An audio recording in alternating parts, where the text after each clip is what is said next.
Welcome to the future. On tonight's 6:30 show, we've got hoverboards, flying cars, house-cleaning robots. All right, not quite, but the next best thing, because it's Back to the Future Day, and a Nottingham inventor is doing his bit to take us forward. No more Coco Pop's monkey or Tony the tiger. These ads are not great. Stop marketing sugary foods to kids, says a new report. And bees. They are falling in numbers, and a summit has taken place in Nottingham to try to solve the problem. So what are you going to do about it? On our sofa of stupendousness tonight, we have retired head teacher and education consultant Michael McKeever from Woodthorpe and Simon Gray, who is a businessman from Bunny. Welcome to both of you, and look at how smart you are. Well, we made the effort, haven't we? Impeccable. It's like the boardroom in The Apprentice, isn't it? It is a little bit. Yeah. 9 o'clock tonight it will be. Yeah, I know. I'm not quite as rich as Karen Brady. Now, first tonight, if you're a parent, you'll know how much more expensive it is to take your kids away during the school holidays. A break in August can be double or even treble the price of a break in June. Well, the Local Government Association is calling for an end to fines being dished out to parents for taking their kids away in term time. It says a blanket ban isn't workable. Now, this I'm interested in getting your views on, Michael, because you've been a head teacher at Trinity and Aspley for donkeys. Fines for truancy, fines for taking your kids out. Would you be happy to see that relaxed for holidays? I think the discretion should be left with the head teachers. I don't agree with a blanket rule because I agree that it's very important that children attend school. Good attendance means they succeed. It's also good for the working life to practice it. But there's a big difference between taking holidays and truancy. And in most of the schools, the problem lies with a few persistent absentees that have to be dealt with. And, I mean, I would also remind everybody that the fine is the final straw. There are parenting orders, supervision orders. That's for persistent truants, orders. but there was this interesting case, which is why the Local Government Association has raised it. Last week, a parent, very responsible-looking parent from a well-to-do area, took his kids out of school for a week. Yes. He was then faced with a fine. He said, you can shove that fine, I'm going to court. And they took him to court, and the court found in his favour. Yeah, he won, that's right. White, I think, wasn't it? That's so what's the, what is the big deal of a child missing a week of school? Just before we bring Simon in. Well, I mean, for a start, one of the things that does disturb me is that it's very important that the schools make the final week of term meaningful. If the parent believes that they're just going to be watching videos or playing games, then really that's an issue the school has to deal with. Yeah. But, I mean, I always felt if you were a family that was going abroad to see ageing grandparents or to attend a funeral or perhaps a wedding, you have to make an exception. Well, of course. If the children are good attenders, then you would use your discretion. Well, we've been asking Nottingham shoppers whether they think that it's a good idea to relax this ban on taking kids out of school in term time. I'm not sure about whether they should be allowed to take them out of school during term time, but I can understand why they do it, because as soon as term time comes and they want to go on holiday and stuff, like, the prices go right up, so it's kind of hard.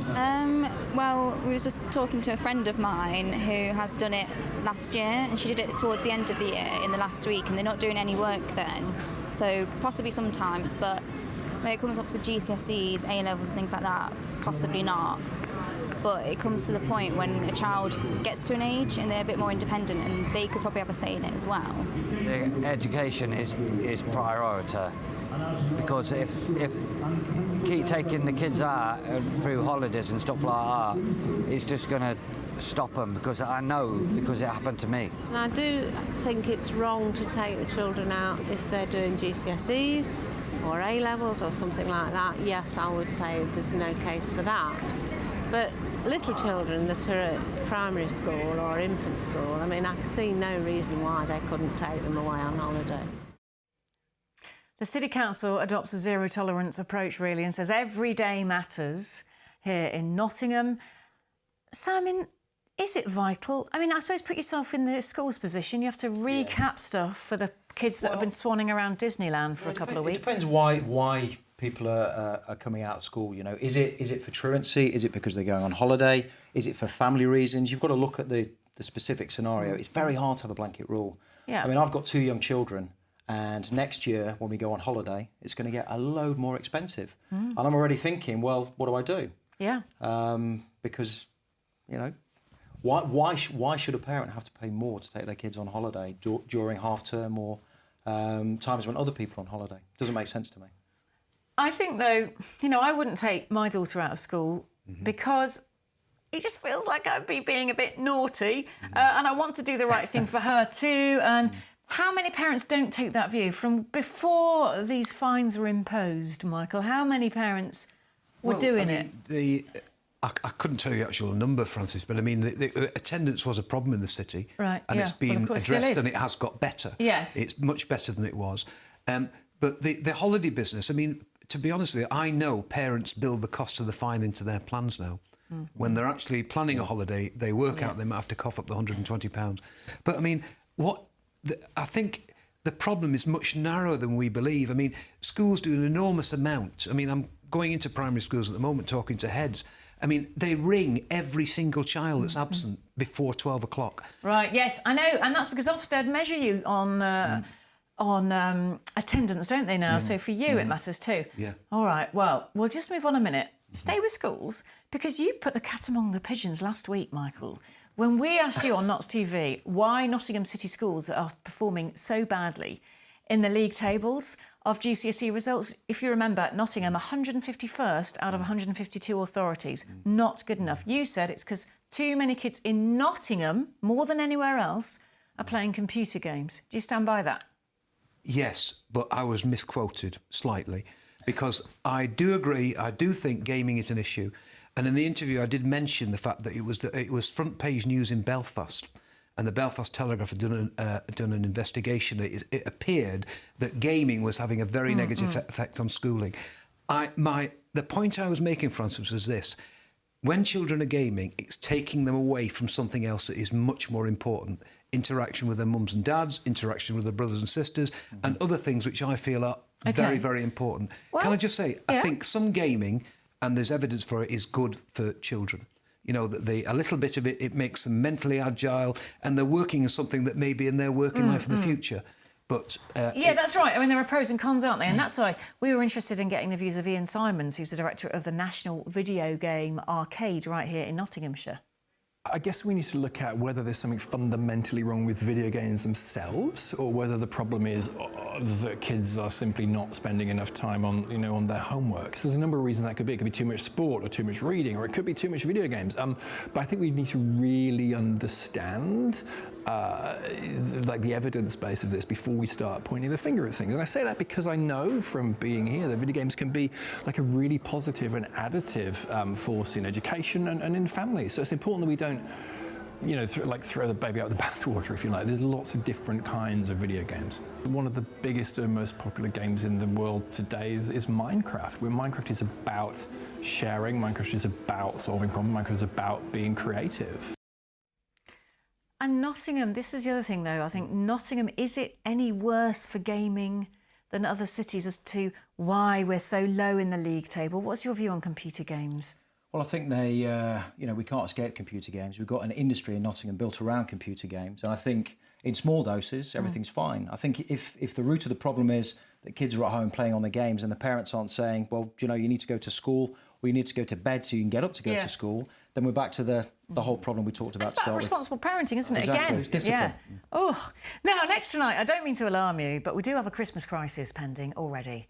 Lego has warned it may run out of bricks due to soaring demand.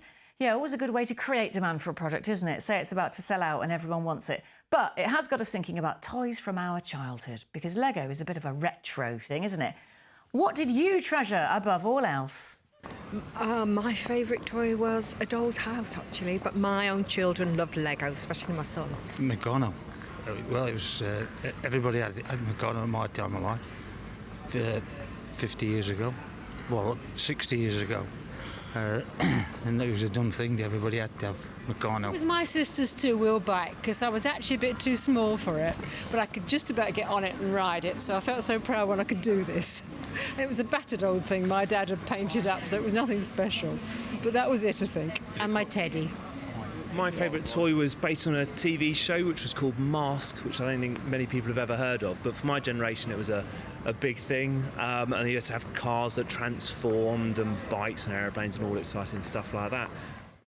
Oh, look how things have changed, huh? That lady saying it was a teddy and my sister's bike. The kids, there's so much on offer for them now. What was your favourite one, Simon? Well, I like two things. I was a big Lego fan. Yeah. Lego fire station. My best friend had the police station and my sister had the hospital, so we had all the services together. And thinking about the National Video Game Arcade, Astro Wars, do you remember that? I had Astro Wars. Yeah, they've got one in there. Yeah, but I still went to school. I played it and stopped, but that was fantastic. My sister had that as a gift, but I mean, obviously I played it as much as she did. Yeah. We did a fight over Astro Wars. It was like a little, very light plastic console, Box, but self-contained that you'd play, and you had to dock, didn't you? Dock proper the Space spaceship. Invaders. Michael. Well, I remember wooden Lego. That's how far I got. Lego. Yeah, that's how it began. Really? Yes, the wooden Lego was the start, yeah. My favourite present was, because I was in a big family, was a dot-to-dot book that hadn't been rubbed out. A dot-to-dot book that hasn't been rubbed out. A second-hand present. Yeah, they were always rubbed out and passed on, you see. So you didn't have to do it? You were so poor. You lived in a hole in the road and got up before you went to bed. Yeah. I still got my my Snoopy. I had it in 1979, and I think Snoopy, I believe, is making a bit of a comeback because I went along by Cineworld at lunchtime, a huge picture of Snoopy on the outside of the building. So perhaps that's making a return. Oh, look, he's had a lot of love. Now, when we come back on Back to the Future Day today, we look at the futuristic gadgets being made right here in Notts. Hello, welcome back to the 6:30 show. On the sofa with me tonight, education consultant Michael McKeever from Woodthorpe and Simon Gray, who is a businessman from Bunny. Now, today is a really important and famous day if you are a film buff. The 21st of October 2015 is the day Back to the Future 2 sped forward to. And back in 1989, the filmmakers imagined that by now we'd all have flying cars, robots to do everything for us, and hoverboards at the very least. Well, that's all been a bit disappointing as none of that transpired. So let's imagine life in another 26 years. What will it be like?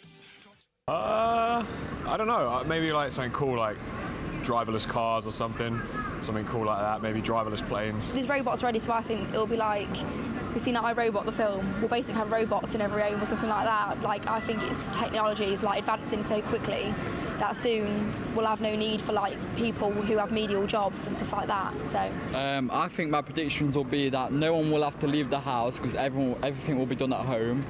And pretty much that you wouldn't have to leave your house because everything will be done on your computer, everything will be done electronically. I don't think much else can change in the way of technology, and no, I think a lot has been done already, and I don't think there's much more way to go. I think we're going to run out of petrol, so we'll just have hydrogen cars all the time, and yeah, there'll be no buses, no planes, no trains. Yeah, I think it'll just be hydrogen, and it'll be very sparse. Well, we're about to get a taste of the future right here and now on the 6:30 show. With us, Ted Orr, owner of Tramper Boards, which is based on Wilford Street in Nottingham. And Ted, we saw you earlier on Notts TV News with it's an electric skateboard. See, it's almost like a hoverboard. Well, within reason, within reason, we call it a tramper. Yeah. And that's taken from the word trampoline. Obviously it bounces and it kind of hovers. It hovers over the rough terrain. Does it? But assisted with an electric engine like this one, it advances that whole sensation tremendously. Here's our Kate having a go with you, trying out the board earlier on, and in her hand, you could just see there, it looks like a Scalextric hand console. Look, you're carrying it there and pointing it. You can get some speed up with that, can't you? But this is how you accelerate and brake. Yeah, basically this is just a basic remote control handset. It's used for a car, adapted from a car. I've actually taken the wheel off. And we've remapped the electronics inside. And then with a little box on here, we've tuned it up so it controls the flow of battery power into the motor, which is obviously acceleration. But as well with the acceleration, reversing the controller gives a brake, so it'll go down a hill and stop quite comfortably. Why do you love this, Ted, so much? Because, you know, we've got skateboards already. We've got electric bikes, scooters, you know, the kids' scooters, you can get electric ones of those as well. Is this filling a gap that needs to be filled? Without a doubt. This is a big boy's toy. This is for the boys who have done skateboarding, snowboarding, wakeboarding, kiteboarding. They all have to go somewhere to do this.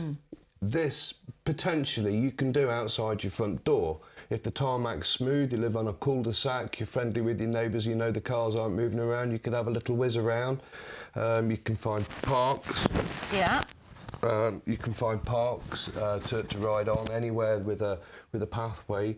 Clear pathways really are ideal, suitable terrains. Because that is the challenge you're up against, in that they are not welcome on our footpaths, and yet that is where people like to ride their skateboards often, isn't it? It is as well. You know, there's skate parks. Today I've been at a skate park. It was the first time for me in a skate park, but Right. it was perfect. Yeah. And the skate park owner also recognised the potential of introducing such products into that environment. OK. Just back to this day, being Back to the Future 2 day, what would you like? What would be on your list of things you'd like to see? Oh, well, I'd certainly like to take the wheels off it. Yeah. Hoverboard really would be up there. Really would be up there. I mean, we're way into the future in Star Treksville now, but just some sort of teleporter. No more need for rush hours, no more need for flights and delays and airports. Wouldn't that be amazing? Very handy. Yeah, what about you, Simon? Time machine. Yes. Would it be great to go back? Yes. You know, nostalgia. We're talking about Back to the Future. It'd be great to go back to those times and kind of reminisce. So, If time that machine for me. was doable, we'd be in constant chaos, wouldn't we? We'd be back and forth, wouldn't we? Yeah, you could never. I'll be back in the 80s. You'd have to like sign contracts with your boss that you wouldn't leave the time zone until the weekend. Could be very useful though, couldn't it? Could be very useful. And Michael, what do you think? I think some change to working practices to make everyone's life easier. That was what I think, and probably will be the biggest change that will come. You know. And the other thing, of course, is I mean, the Times is predicting by that year there'll be 9 billion people on the planet. So I mean, we're going to have to do something. Yeah, need more space. We'll have to learn a different sort of highway code if we're all going to live together. Yeah. Happily using these things. Well, you know, they could all whiz around on these. Could take up a lot less space than a car. All right. Well, Ted, it's lovely talking to you, and you. good luck with taking it to a mass market. Yeah, thank you very much. All right, now, as you may know, the number of bees in Britain is on the decline, and experts are worried that our whole way of life is under threat as a result, because bees keep our ecosystem going. So to find a solution, Nottingham's first Bee Summit was held at such an alarm. and attended by academics, beekeepers and politicians. Michael Walker is from the Nottinghamshire Wildlife Trust. Yesterday was all about getting partner groups together to discuss how we can protect the habitat and protect bees. So different ideas. I think it was a workshop of ideas of things that can be done to connect habitat up, to connect green spaces up, to make it more permeable for insects, particularly bees. We do know that bees are on a decline. A lot of other invertebrates are on a decline. Often we don't realise they're in a massive decline until it's too late to do anything about it. So it's all down to habitat loss and changes of management of habitat. So by managing areas to be more range of flowering plants that pollinators can use and can grow on, to become more abundant. Then they can provide the services for us that they do in terms of pollination. Bees, as well as being extremely interesting in their own right, provide a valuable and essential eco-service for us in pollination. So the main pollinator of a lot of the things that we eat, gardeners and allotments. If it wasn't for bees and other pollinating insects, because there's a lot more pollinating insects than just bees, it would be a lot more expensive to grow the food that we grow, and some things just wouldn't grow. So bees are vital in that scheme of things. So you're being encouraged to plant more bee-friendly flowers and maybe let bits of your garden go a little bit rough so the bees can pollinate and have a lovely time. I'm all for that. Less gardening. Yeah. Would you fancy it? Yeah. Well, yes, definitely. I think that what that chap said is really important, very true. They're so important, and I think the big problem is pesticides. But I don't think there's as bad a decline in the UK and Europe as there is in the United States. That's where the biggest issue is. And funnily enough, Simon said outside that this summer he's seen hundreds. Loads in my garden. And mine actually. Yes, I think too many. Yes, but you're right. Pesticides are a really big issue, and maybe they're just more liberal with them in the States than we are here, but something's got to be done, hasn't it? Next tonight, the government is once again being asked to consider a tax on sugary food and drinks. Public Health England says it will reduce obesity, and it also suggests that adverts like these should never be broadcast again. It says that Coco the monkey is wrong to be targeting our kids with sugary snap and crackle. And Tony the Tiger, you remember him from the old Frosties adverts? He is not great. So we asked Nottingham shoppers whether kids' adverts for junk food should be banned. They shouldn't ban the monkey because that's one way of getting little ones to eat a breakfast before they go to school. And I think more emphasis should be on the manufacturers to label the sugar content and maybe cut it down. I think it's a case of getting the manufacturers to reduce the sugar levels and move the advertising away from children, say after 7 o'clock. I've got 2 kids, and it's actually really helpful to have characters on the boxes that the kids can engage with and help them actually eat different cereals. I don't really mind what cereals they go on, but to get rid of them off just sugary ones, if that means they get rid of them off everything, then that's actually a real pain for me. That's interesting, because there's no doubt this is like sweets in a box, isn't it? Yeah. And yet some kids just will not eat breakfast full stop. How's it working in your house with your 2- and 3-year-olds? 2 and 3, it's tough. It's always tough. I mean, I went in the cupboard this morning to give my eldest his breakfast, and we probably got 8 boxes of cereal. He eats his breakfast in the cupboard. No. I got him out the cupboard. No.